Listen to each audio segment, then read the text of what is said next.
Il y a un dossier que vous suivez, je vous ai entendu, j'ai lu sur vous, monsieur le sénateur, la taxe sur le carbone. Oui. Parlez-moi donc de la taxe, votre position, parce que là, je m'aperçois que le sénateur Boisvenu, c'est conservateur. Donc, vous avez une position. Le débat qui se fait sur la taxe de carbone, et Trudeau le dit, c'est enregistré. Lui, il espère qu'avec la taxe du carbone, qui va se situer entre 50 $ la tonne d'émissions de CO2, jusqu'à 300 $ que lui prévoit, ça veut dire que c'est une augmentation au niveau du pétrole entre 11 cents et 30 cents le litre.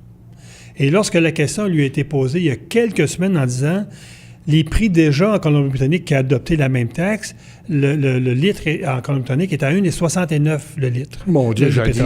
Et lorsque les gens ont dit, vous ne trouvez pas, M. Trudeau, que c'est un peu trop élevé, il a dit, c'est là qu'on veut aller. Bon, hier, il disait le contraire en disant, j'ai jamais dit ça, mais il y a une beau vidéo sur YouTube. Je l'ai vu. Vous l'avez vu. Donc, ce que nous, on dit à Trudeau, on dit, c'est pas l'approche au niveau d'environnement d'avoir une taxe qui va pénaliser les mères célibataires, qui va pénaliser les travailleurs qui font des distances.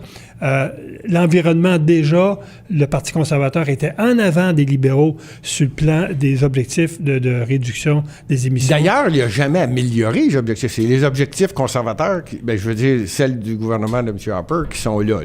Mais Trudeau a une espèce de pattern qui dit que les conservateurs, c'est le pire gouvernement qui a passé, puis lui, c'est le meilleur. Quand on compare les deux, on regarde que la réduction des émissions de CO2 sous l'ère des conservateurs a été réduite de 2,4 %, alors que Trudeau a eu une augmentation.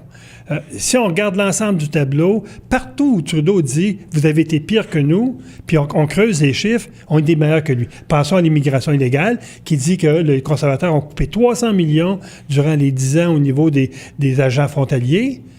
Ben, on n'a pas coupé 300 millions, on a rajouté 100 millions, alors que lui a coupé 200 millions. On va y aller. Donc, il y a toutes sortes de... On va y aller, non, on va rester sur ça. Donc, la taxe du carbone, ce qu'il faut dire aux gens, préparez-vous à payer.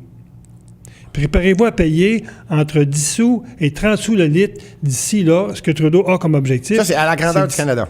Si Trudeau reviendra à la grandeur du Canada, si Trudeau reviendra au pouvoir un autre 4 ans, le pétrole au Canada va être à peu près à 2 $ le litre dans 4 ans.